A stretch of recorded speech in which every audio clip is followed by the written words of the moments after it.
Good morning, good morning. We'll see how this works today as I try to get myself settled here and we get ready to start talking about the world around us, the world of coins. And once again, as always, I had to switch up my technology because what I had wasn't functioning properly. So I'm a couple minutes behind where and when I was going to be. So hopefully we'll get a chance to see some people this morning hopping on and talking about coins with me, and I'm going to just multitask for a couple minutes while we get stuff set up. Try to have it in a place where I can see what's going on.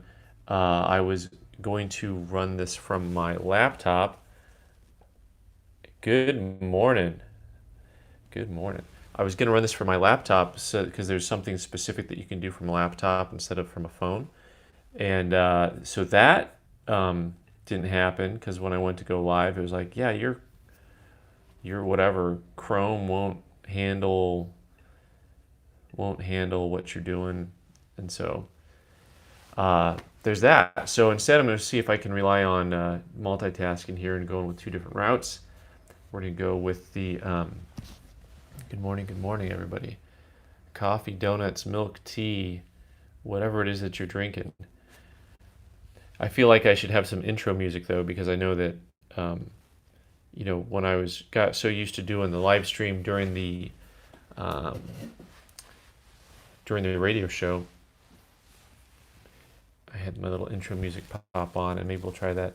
Now, what I'm going to attempt to do here is make the camera so that the things behind me, greetings, Jets to Brazil, hey, how are you? So that the pictures behind me at least look a little bit level. Some of you really don't care about that, but a lot of you, trust me, I've got customers who tell me these things. Like, something, I'll make something askew just to make them uncomfortable. That's just the way I am. So, just to have a good time. What's everyone up to this morning? Saturday morning. What time is it in Brazil? That's I don't even know where we're. What time is it in Brazil? That's a good question to ask. That's what we're going to start with. For those of you who watch the recap, of course, I don't know if you get to see the views. Good morning, Texas Joe. If you get to see the comments, people coming in here. I got people coming in from Texas, from Brazil, all over the God's great green earth. Unless you're in Tucson where it's not as green. All right, so the reason I wanted to do things from my laptop this morning, once again, I'm telling you that even though it doesn't matter to you necessarily, was because, my understanding is that for my laptop, I can create polls, and I wanted to try to do an actual poll while I was going. So, but that ain't happening right now. So, in the meantime, we're going to talk about everything else here. Ooh. Well, wait a second. Let's see if this works. Oh, ooh. I may be able to do a poll after all. We'll see how that goes. We'll get going. First, I want to say thanks for everyone for joining me, even though I didn't put my intro music on, like I said I was about to. Thanks for joining me this morning. We're going to talk about Christmas a little bit. We're going to talk about some odd things that have been in the news. And then I'm going to throw a poll up here, and then also whatever questions you guys may have, we'll do. Like I had said, we'll do a free for all, and any questions that you have, we'll just start chatting away. So I just got to make sure I can see the chats as they pop up. Here we go. See, this was my intro music. I don't know how clear it's going to come through there, but. When I was doing the radio show, that was my intro music. All right, some of you have asked, some of you who are new-ish within the last year or so. Good morning, Connor. You have not seen this, but once or twice a year we give away coins to kids, right? So I've got we were calling it the Coins for Christmas for Kids program, Coins for Kids for Christmas program, something like that. And so officially we'll kick that off after Thanksgiving, but I was going to mention it here just so everyone knows. And basically that is where you send a pre-stamped envelope addressed to a kid that you know, like your niece or your nephew or neighbor, friend, or whoever. You don't have to be related to them.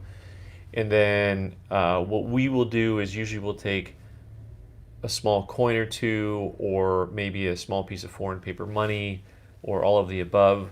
And sometimes I've got a few stamps that we'll throw in. Sometimes I've had some of you donate stamps towards that. You know, some of the old cool 3-cent stamps and stuff. Put them in the envelope so you can put a little note in there for your loved one, your niece or nephew or whoever it is, or your own kids if you want.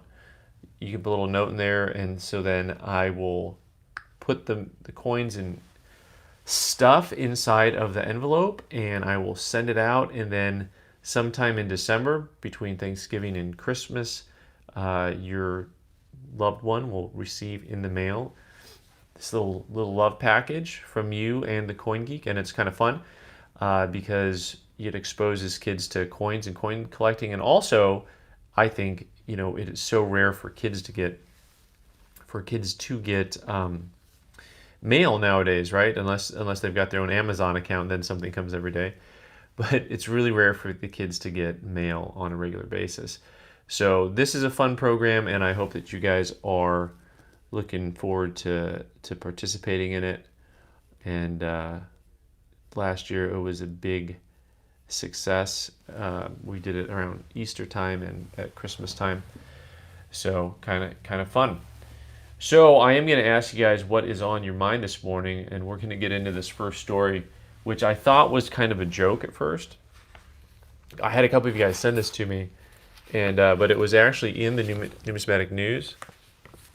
Sorry about the sound. The $1 trillion coin. Did anyone else see this? The $1 trillion coin thing that was bantering around. The internet's a great place to get lost in the weeds. So I read the article to try to figure out what they were talking about. And so this $1 trillion coin, apparently the point is that legally with platinum, they can make coins of any denomination they want. It's not the palladium, it's the platinum. But I don't know what the laws are on the palladium, but the article speaks specifically about platinum. And on the platinum coins, they can create any denomination that they want to create, right? So that is what you're facing here, is a situation where people are like, well, you can make a $1 trillion bill. Now, I don't know if any of you guys watch The Simpsons or have ever watched The Simpsons, but basically, this is something that is straight out of The Simpsons. Because there's an episode where after, I don't remember, it was World War I or World War II, they send like a $1 trillion note, or maybe it was only $1 billion with inflation, down to with Montgomery Burns, and he's going to run away, because he's the richest guy, so he's so trusted. So he goes down to Cuba, and Fidel Castro is like, hey, let me just hold it. Let me hold the $1 trillion note. Let me just hold it. Finally, Monty Burns gives it to him, and he just like folds it up and tucks it in his pocket. And he's like, hey, give that back to me. And he's like, give what back? So apparently people think that this $1 trillion coin can solve our economic problems. So I just thought it was kind of funny because it's in numismatic news. It's got some play, lots of different places, but I think it's just one of those things where it's not really an actual idea, right? I don't think it is an actual idea. All right, so Gilberto's living in Brazil, studying English. Been a numismatist for 45 years. Nice to meet you, Gilberto. Good to have you here. All right, so the $1 trillion coin. I'm actually going to pop up a poll here and see if it works. You guys can tell me. This is all beta testing right now, so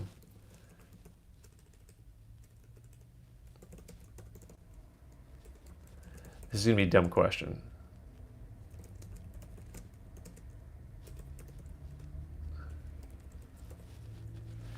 But I want to see if it goes up or not. So you guys can see if the poll worked or not. So I'm glad you guys are all here for the beta test on all this stuff. because it's not popping up on my screen. It's not popping up on my screen here that I'm looking at anyways, but I am multitasking with multiple screens to try to completely lose my focus. Oh my goodness. All right, so someone right away is mentioning that that the $1 million Canadian coin that was stolen in Berlin. So the good morning, Andrew and Michael and everyone. So the Canadians produced this huge gold coin. They were made to order. I think they were $1 million face value, and they had more than that in gold in them or something. I don't remember all the details right offhand, but I think they made about 5 of them because they were made to order, and one was on display in Berlin, and it was in a second story, and apparently they got it out the back door on a ladder. Now, I'm. Can you say inside job? I mean, I don't know how you get, because the thing had to weigh, a couple 100 pounds. So yeah, $3.4 million in gold. All right, Thanks for fact checking me here. I'm not gonna actually do my own fact checking. That's what you guys are for, right? Actually, it's what the engineer is for, which is why he doesn't participate in the Saturday morning live streams, because he would feel very uncomfortable having to correct me all the time.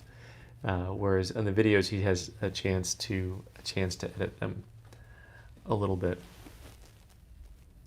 All right, so that's cool. So the poll worked, and so now I'm going to get into a little bit of the meat of the conversation, which is we're in 2021, and 2021. Here comes Tom. Tom, you're ruining my big intro here, buddy. All right, so yeah, we're going to talk a little bit about the 2021, 2022 Morgan and Peace dollars. If you didn't see this, this actually was announced first on the first place I actually saw this was the U.S. Mint Christmas catalog, which most people don't open or read. So it was in there before it was on their website. But if you read it, it said, "Oh, we're going to continue the Morgan series." And Tom, it's just all good. We're good. So we're going to continue the Morgan series and Peace series into next year. So as far as what they're actually going to produce, that's going to be the big question, and how it's going to look. So the real poll on this is going to be what we're going to work with here. I wonder if I click on the $sign, if it maybe I have to end the first poll. Yep, I'm learning how this goes. Will the $1 trillion coin save the economy? 11% of you say yes. I want to have drinks with you. That's all I can say. All right. Will you?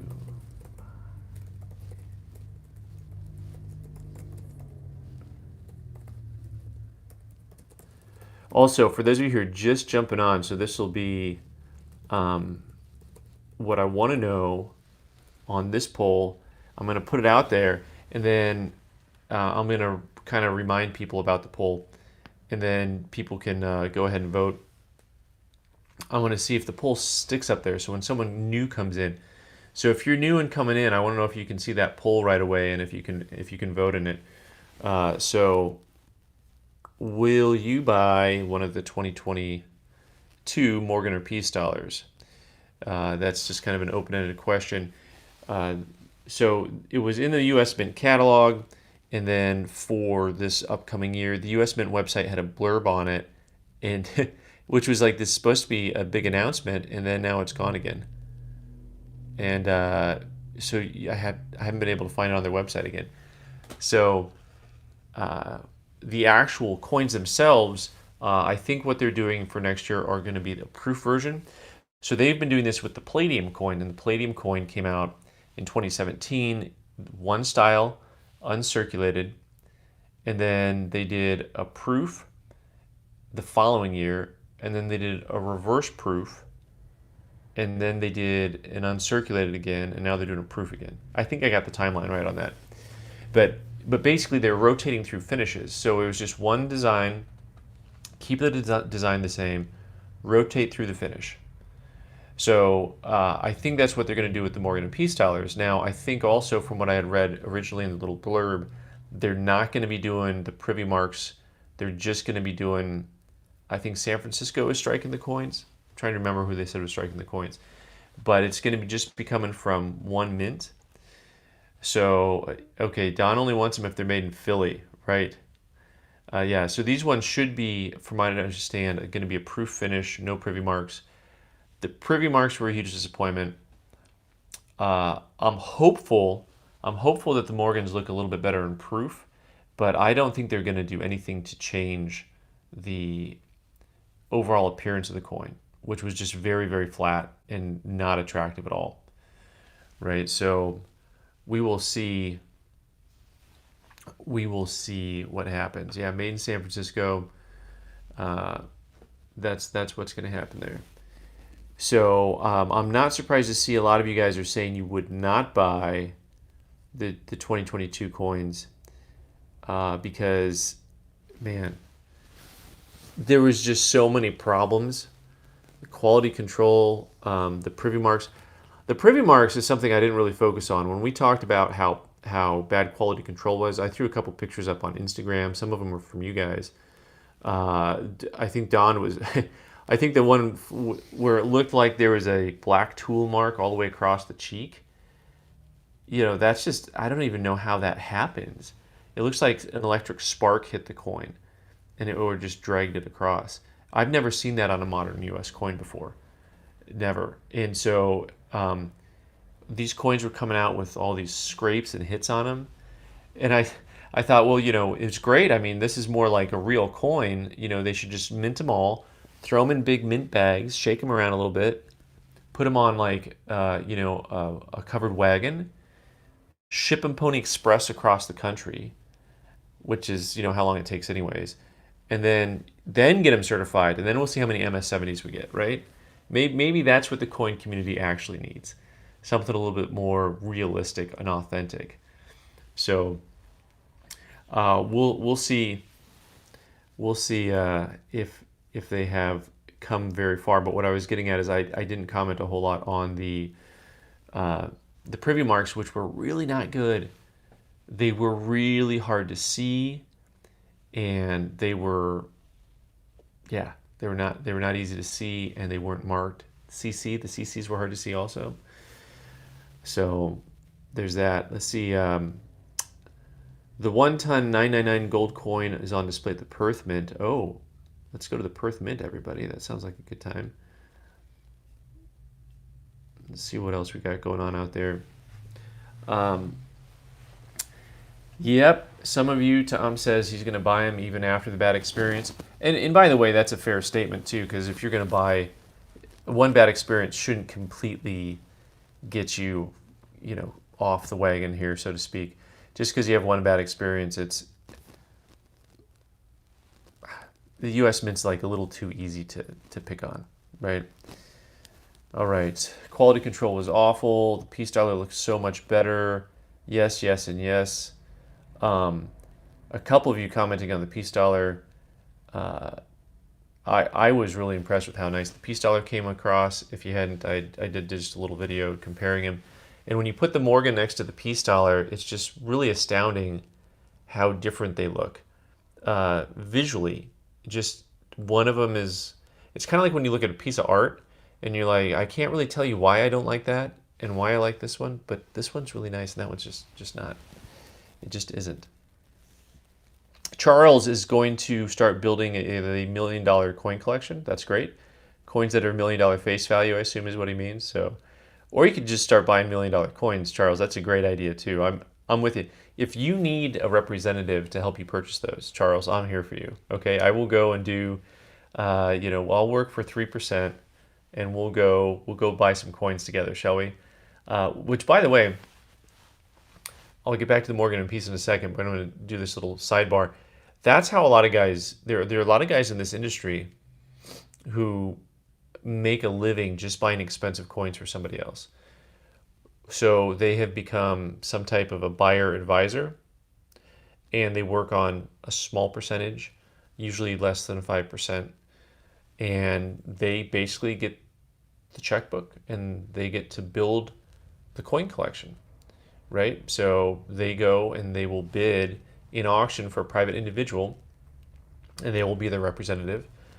And I've not really done this per se. I mean, I've done something similar when you're buying coins for somebody that can be maybe a more expensive coin at a show, where you go and buy a $3,000 or $4,000 coin at a show for somebody from another dealer for a customer and just make a little bit on it.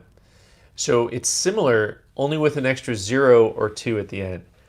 So it's similar, but it's a little bit different. But I know a lot of you guys, you look at being a coin dealer and say, man, that would be so much fun. That's so cool. You get to do coins all day. And this is a truthful thing, by the way. Yes, it is. It's also not always what you think it is, but yeah, it is fun to look at coins all day. And I look sometimes at the guys. I look at sometimes the guys who do that, and I go, man, that would be fun. Wouldn't that be great to just go ahead and buy $1 million coins? But then you don't get to keep them. That's the only thing, though. I mean, you really are just an advisory role. So I think it's a little bit more like maybe working for an auction house. You get to see all the coins, but then they leave. You don't get to keep them. I don't know. I'll have to think about that a little bit more. All right. Let's see what else is going on here. The Morgans in peace. The topic du jour. Super duper excited. Some of you are. All right. Another overtaxed taxpayer asks. I'm going to just mention good morning.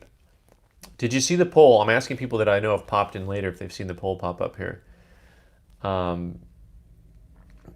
Yeah, let's toss him into circulation for a year or two, the Morgan and Peace dollars. I had a customer that when the Sacagawea dollar first came out, kept one as a pocket piece, and that thing is barely recognizable like 15 years later. Talk about the low ball set. For those of you who don't know what a low ball set is, basically it's where you try to put a collection together of the lowest grade possible coins you can find. And the rules are, typically there's rules, it can't really have signs of cleaning or wear, or cleaning or manipulation. So in other words, it cannot have been like ground down. It has to actually be just even wear. And it's interesting because it's tough to actually get. So I've seen coins where it's basically a piece of metal and you can just see one little line that tells you, okay, this was a seated quarter. Like I can see the outline of Liberty and that's it.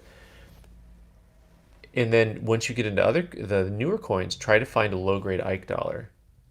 Huh? There's the challenge, the fun of it, right? So some of you don't understand that, but that's okay. So it's kind of fun stuff. All right. Milk spots, lots of problems. Oh boy, I'm laughing at some of the comments here.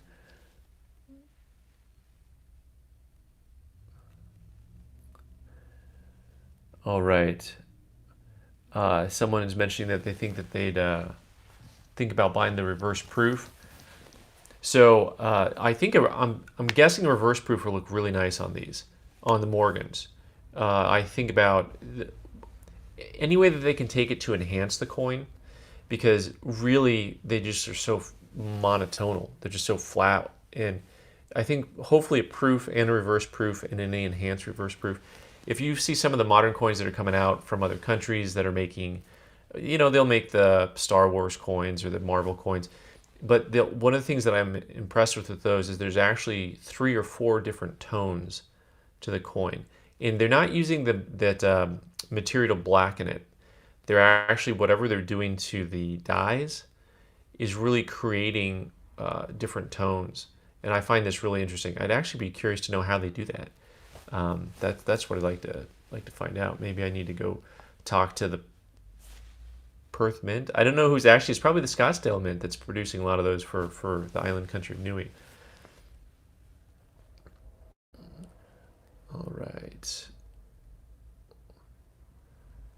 right. Someone. Oh, Doug was. Yeah, you guys were thinking about making a registry set.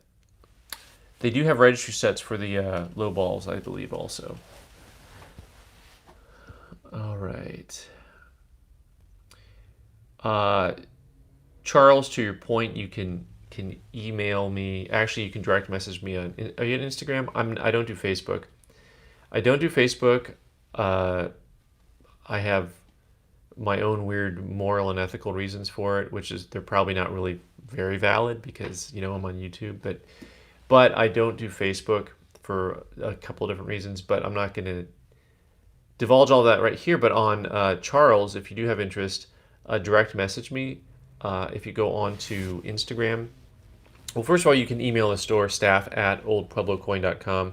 But also, if you go to Instagram, you can find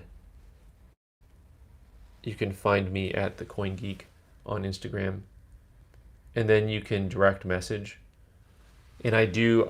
Some of you direct message me there, and I appreciate that. And I know that I don't always get back to you very fast, quick, but I do get on there and try to respond to people as best that I can. All right. So, Mr. N18, thoughts on the Canadian version of the peace dollar? All right, so I'm going to tell you right now, for some reason, I haven't seen this coin yet, and I don't know what it is or why it is. So, oh, is it based off of someone completely different? Yeah. I mean, this is what's popping up there on the Canadian peace dollar. I don't know what this coin is. So I'd have to look at it closer. Like a lot of things the Canadians do, their style is really usually very nice. The Canadian Mint, in general, has put out nicer products than the U.S. Mint for the last couple decades. The U.S. Mint's all over the place. I'm hopeful every time a coin comes out, and then I see something and I think, I'm going to have to be hopeful again next time because this time it didn't work. Let me see what else we got going on here. I like that the more people who join the live stream, the closer we get to 50-50 on whether or not you would buy this coin again. Tom Baker is talking about Facebook channel will get you scammed. Yeah, the Facebook thing. Oh, okay, I'll go into it just a little bit. As a business, so Facebook, of course, is now been popular in the public eye for 10 or 15 years. When we first got on Facebook, I was there and we set up our accounts. We set up business accounts with them and we're trying to manage them. And we would post and publish things. And what we found was that Facebook would not show our posts to people who followed us. So what's the point of me telling someone to follow us? And then Facebook wanted me to pay Facebook to go ahead and, show my content to the people that followed us. So although Facebook owns Instagram, if I post something in my Instagram feed and someone follows me on Instagram, I know it will be in their feed. I know they will see it currently. They haven't changed that yet. That was one of the main objections about Facebook. And then, of course, Facebook just became a real nasty place over the last 5 or 6 years. I had to cut out the noise. And also, as I've said before, for me personally, because I've got a coin shop and a family and YouTube and employees and things, I don't want to get involved in too many other things because it is unlimited the number of things you can get into, right? So if you have a podcast list that you listen to and all of a sudden you have 20 podcasts, I've had lots of guys recommend that you drop down to like 5 podcasts. And I've recommended this on YouTube also. If you're not seeing my YouTube videos, 1, you have to subscribe, and 2, because we put up basically something almost every day, subscribe, but also hit the notification bell so it'll pop up. But then also, if you've got a lot of people you're subscribed to, like 30, 40 people, you're going to miss stuff. And I always tell people, well, just whatever you're interested in, kind of cut that down to just maybe a few, 10 or fewer subscriptions. I think is probably a good way to do that. All right. Facebook is not only for crooks and criminals. I know a lot of good Facebook coin groups. It's for some people it's going to be a place where you've got where if you don't have a community around you because you're rural, or maybe you're in a city that doesn't have any good coin club, it's going to be a place for you to find people like-minded that you can talk to and get along with. All right. Let me see here what else.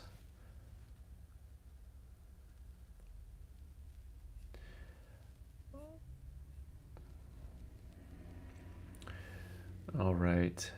I'm trying to see what else we've got going on the 2022 Morgan and Peace dollars.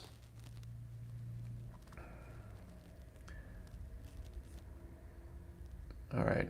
Well, I think there's also this thing where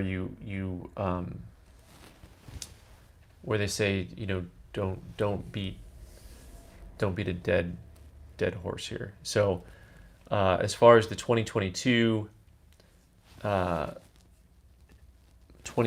Morgan and Peace dollars, it looks like currently we've got 58% of you say you're going to buy them, 42% say no.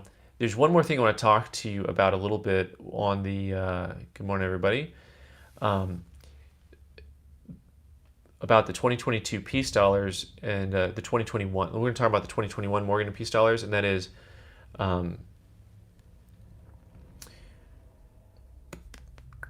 just reading things that pop up on the screen. This is the problem with the live stream. This is why when I did the radio show, I had to make sure that the live stream was off to the side and I wasn't looking at it, because you guys say things and then I get mixed up. So what's interesting is, the big hullabaloo about the 2021 Morgan and Peace dollars, of course, there was first of all, it was difficult to get. The Mint website problems, always the same. And then you got to the point, though, where people were like, I'm going to make a ton of money on these, right? They're going to trade for $300 or $400 each. I paid $85. And what's interesting is they all showed up at the same time. They all hit eBay at the same time. Like thousands of them are hitting eBay at the same time. So you could probably, if you just studied the eBay numbers, kind of figure out how many people buy these coins for themselves and how many buy them to resell them. But the nice thing about them is their premiums are not high right now. I mean, I'm seeing a lot of coins trade for $125 to $150. Nice price point. I know that's still almost double what they sold for originally, but it's not the $300 or $400 a coin that people thought they might go to. So it's this, once again, we get back to this weird dichotomy of where people want to see their coins go up in value when they buy them, but they also get mad at the people who want to buy them and sell them at a profit. And so, there's a part of me that's really glad to see that the coins aren't selling for that expensive of a premium, because someone who bought a couple extras, you're able to go ahead and sell them and make a couple bucks. It's not like get rich quick kind of thing. And for the people who weren't able to get one, you can buy one on the secondary market, and it's not super expensive to purchase. So enough beating a dead horse. The 2021 Morgan and Peace dollar experience. We'll see what 2022 brings. I'm intrigued because I think the Morgan and Proof is going to look really nice, but the Peace dollar, I'm not sure. It'll probably look nice still, but I'm trying to envision what it looks like in a Proof, because I'm used to seeing Proof like Morgans, right? But I don't really see many Proof like Peace dollars. All right, let's get on with this show. You guys have a whole bunch of comments and questions that have popped up here. Good morning, Lucky Duck. Let me see.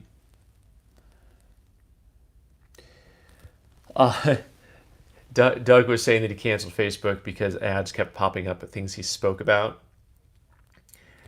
This isn't necessarily the place to talk about that technology, but it's fun if you're ever with somebody to talk a whole bunch about Depends or the little blue pill, and keep talking about it again and again and again, because then they'll start getting ads on their whatever media they follow, right? So it'll start popping up.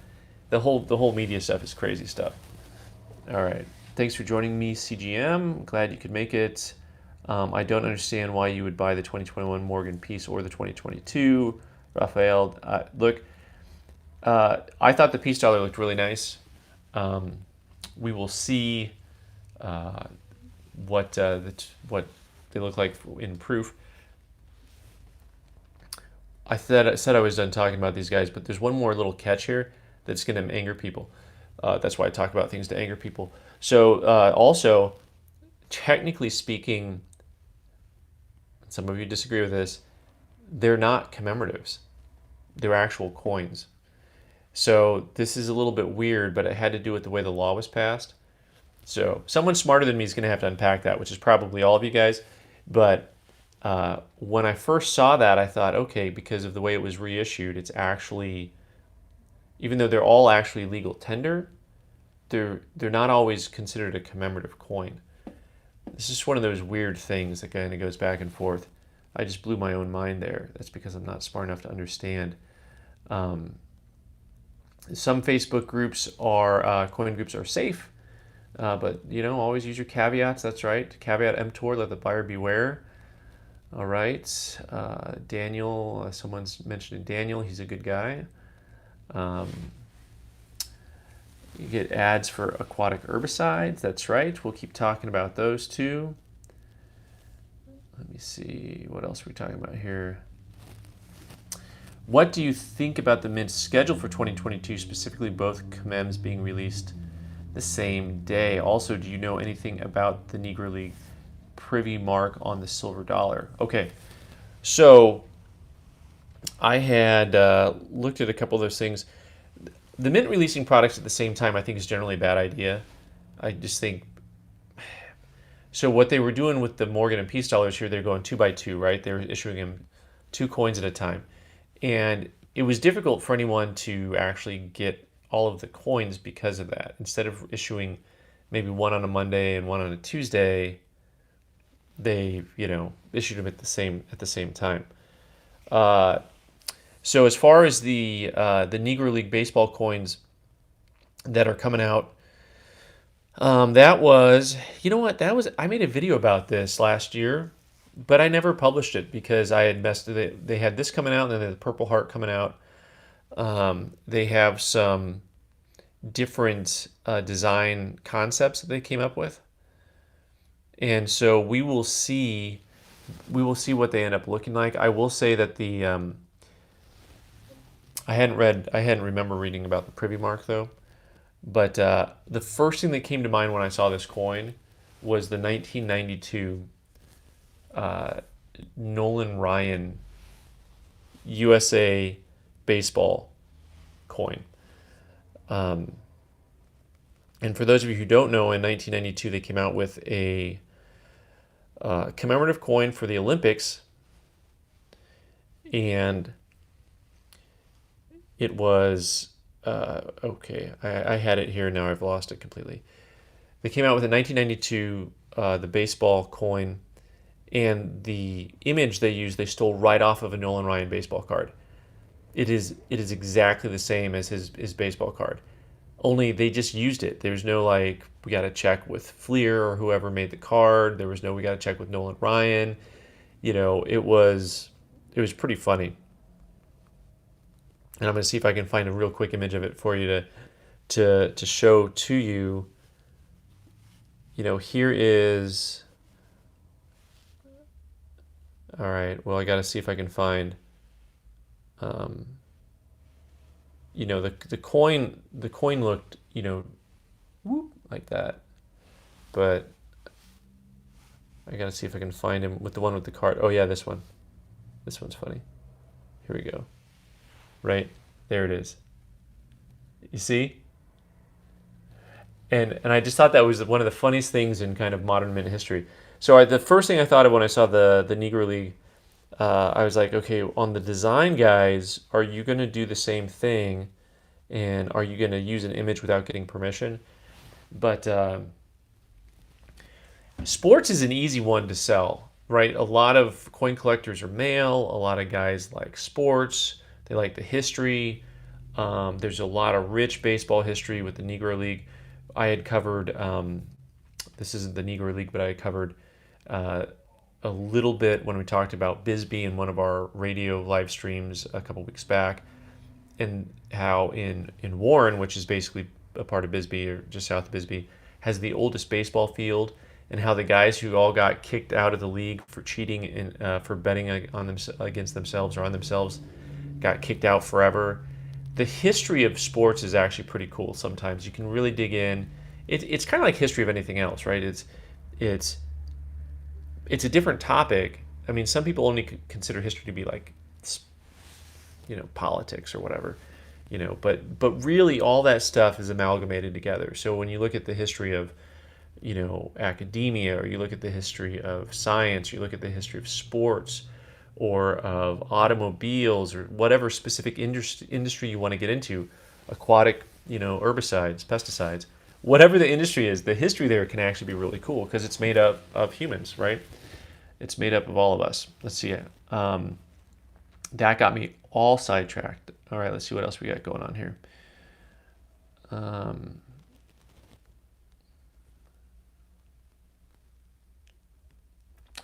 What else? Oh, so all right. So I'm getting a lot of my favorite peanut gallery over here. We get the peanut gallery asking if I had a punk rock band, what it would be called, and I got to see if I can change the poll away from yes and no. Oh, I think I can. I'm going to try it now. The only problem with the polls is they don't actually show up, I guess, later in the other stream. Okay. Let me see here. So thanks for beta testing this with me. Here we go. I appreciate it. I hope you guys are all having a good morning while I try to type.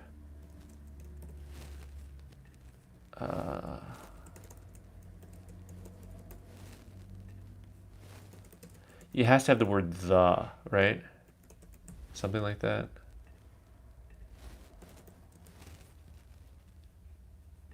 I don't know. I could only add 2 apparently, so I'm going to throw it up there anyways. And we'll see how it goes because it looked like I had to keep the yes and no up there. So if they have more polling options, I'm going to learn about it because I find the polls really interesting. Bill, thanks for mentioning that I'm doing technology live on camera. You can see the learning curve. Oh, man. Yes, yes, and yes. And if you weren't here first thing, I actually had a problem with my technology to start with because I was going to do it all on my laptop, and then my laptop said no. But now I'm able to enter this here on the laptop, so that works good. So we got, I guess, some of you, if you want to pop up and answer, oops, yes or no. Oh, I see. People, I think they do these polls just for like 30 seconds, and then they close them. That's High Plains Drifter. Is that a band also? Like you're talking about bands over here. Hillrod, McSween, and the Inbreeders. I think the fun thing about music in bands is basically, I actually know a little bit of punk. I actually got into punk ska quite a bit. I like ska music, which a lot of you are like, what is ska, right? This is we'll get into that. That's a different episode. That's a different channel entirely. But naming the bands are great. So like Expired Condiments, right? I mean, just anything that you can think of is a great punk band name. So, all right. Very good. Oh, oh, that's right. Clint Eastwood movie.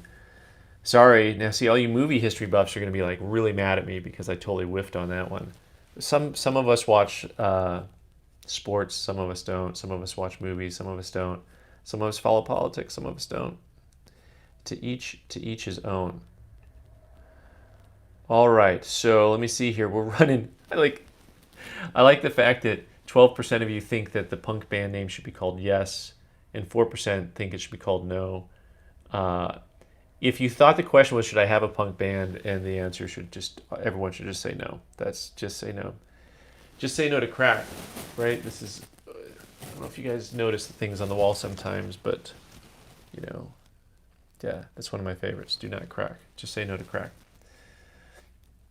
All right, we ended in a dead heat here. So there you go. All right. Last abiding questions. What? High Plains Drifter is a Beastie Boys song? Huh. I'm going to have to look that up now.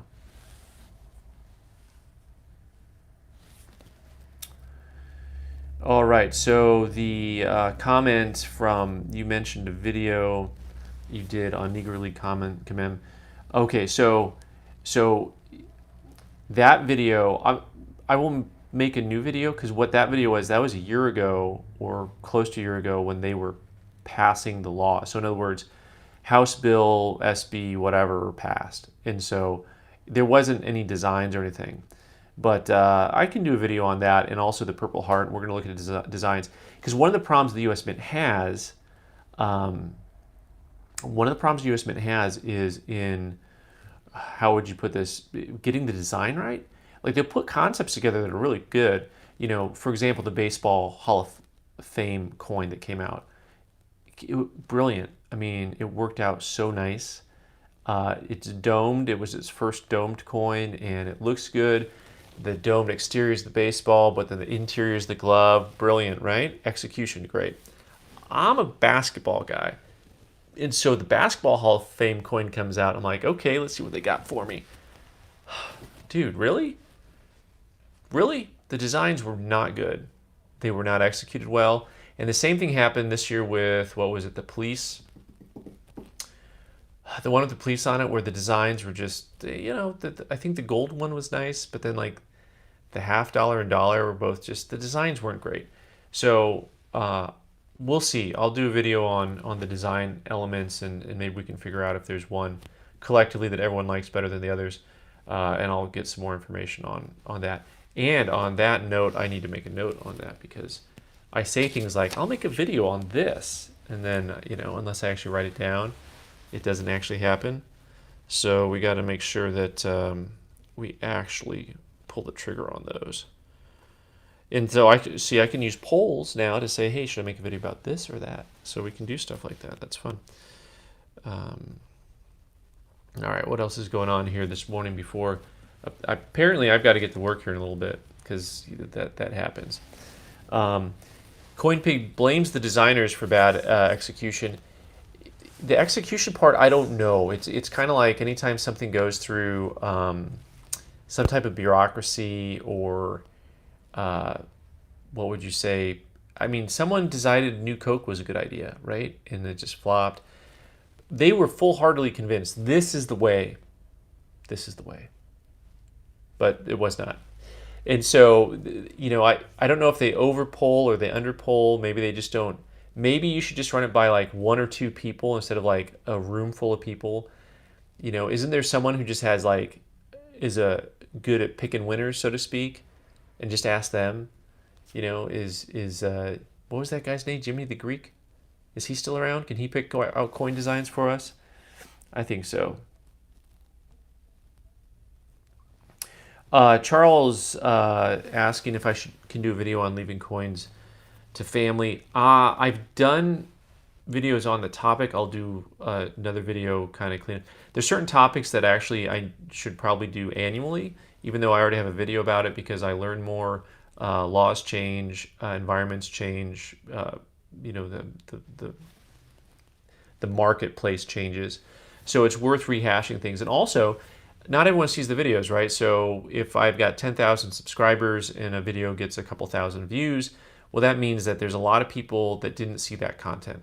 So if I repeat myself on stuff, it's just for everyone's benefit because there's going to be videos, there's going to be things that we kind of rehash over and over again, which is like my day, which is Groundhog's Day, because at the coin shop, when I have people come in, they'll ask me things that I've already explained to the guy 5 minutes before, but he wasn't there to hear it. And so the same thing happens on YouTube, which you don't consider that because you're like, oh, I made that video, it's done, it's out there in the video world, right? But the reality is, because people have millions of videos to choose from and they don't see all of the videos that we produce, it's good for us to reintroduce some of the same content over and over again.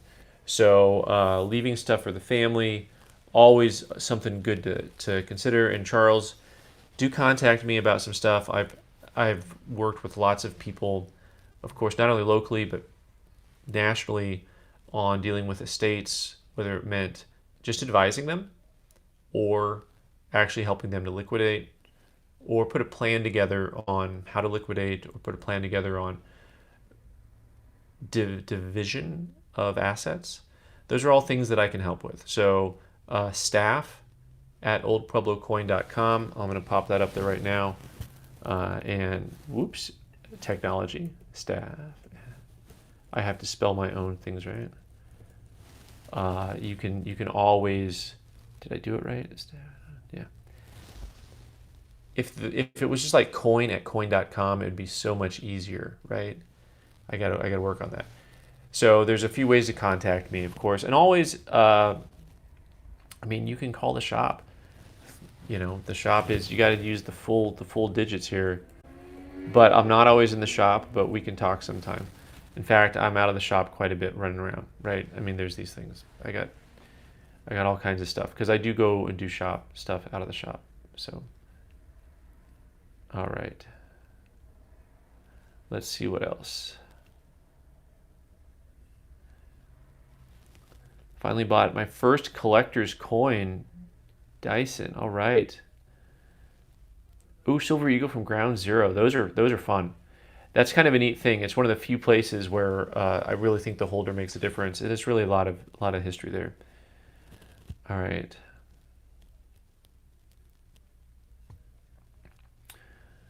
All right. Let's see what else. Drop the ball. All right. You think old U.S. currency market is heating up? Seems like eBay flooded with notes, but also bidders. Wondering if the growing silver crowd is starting to explore into currency. All right, great question, Truck and Prepper. Great question. So as far as having people actually, I'm going to answer this question. I don't have much Canadian in the shop right now. That was a quick question. Send me a list of the Canadian coins you need at staff@oldpubliccoin.com, and then we'll see, because that's a part of it. Are people moving into the currency market? Are people from the stacking community or the Bitcoin community moving into the other collectors markets? Yes, a little bit. I can't guarantee you who's moving into the market and who's not. So what I will say is that there are certain areas of the currency market that are really, really hot, and other areas that are not. So the $1,000 bills and $500 bills are crazy hot right now.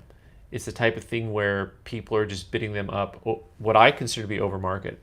It's kind of what the Morgan dollar market was doing recently,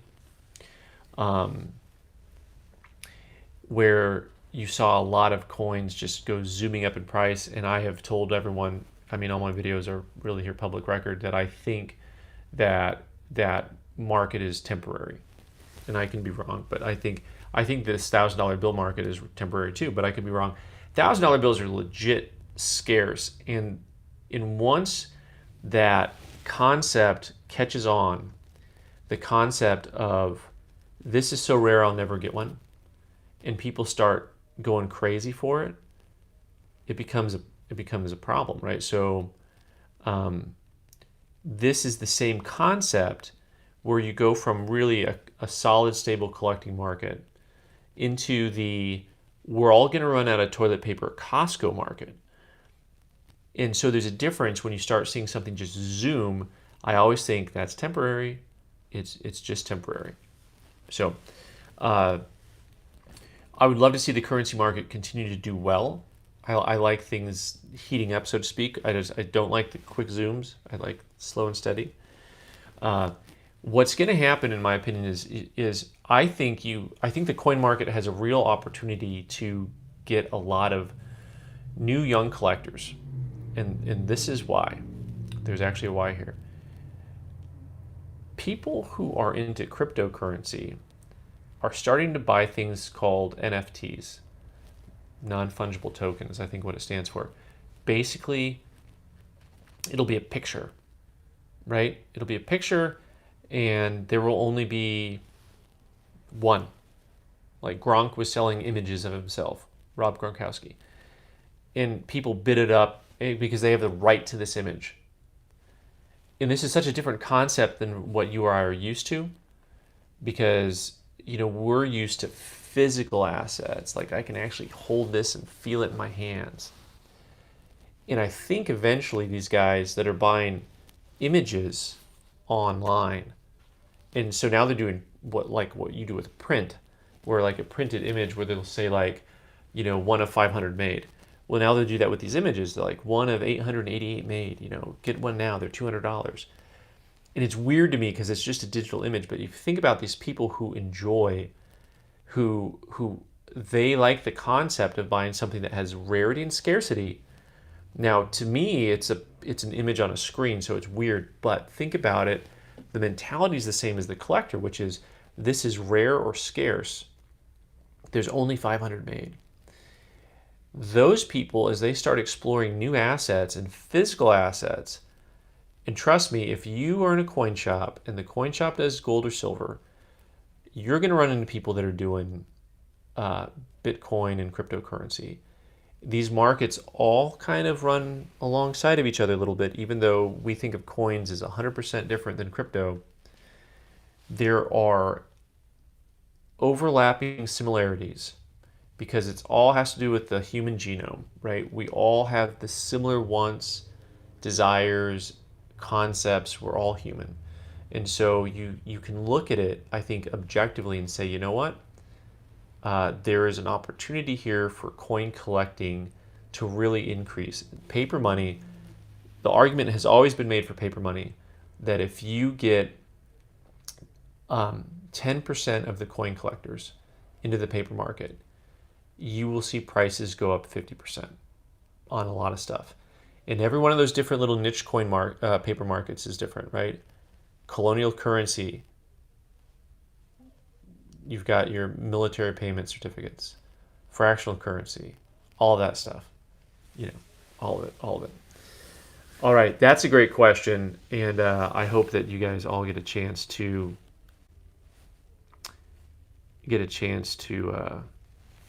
explore cryptocurrency and bring those guys over to the coin collecting side and into the currency collecting side. It's up to you guys to make new collectors. It really is. I mean, you go out there and you just tell people why you enjoy it, what the hobby is, right? And I think you get that in front of people, and they're gonna like it. All right, guys. Just as we're departing, hit the like button for me if you would. I'm not good at self-promotion, but click the like button. They say things like, smash that like button. That's how you're supposed to do it. You're supposed to jump up and down. I jump up and down and get crazy about other things. We can talk about that some other time. But hit the like button for me if you would as we go. And also, I want to say one more thing. Everyone have a nice Thanksgiving. Next week, I won't be on. I'll be at Coin Show in Phoenix. Saturday only. It's a Saturday-Sunday show. It'll be Saturday only. And I may or may not pop up on Black Friday. I'm just warning you now. I mean, Black Friday is a cool day to just be at home, right? So I may be hanging with my peeps. It wouldn't be quite as early. It's early Saturday because I got the store opening in 15 minutes and I'm going to be here for a little bit. So, but hope you all have a wonderful Thanksgiving. And until next time, maybe I'll catch you on Black Friday. Okay, we'll see how the next 2 weeks transpire. And if you have any suggestions about anything for topics to unpack at all, go ahead and send me direct messages through Instagram, or the email address is up there too. All right, thanks guys. Take care.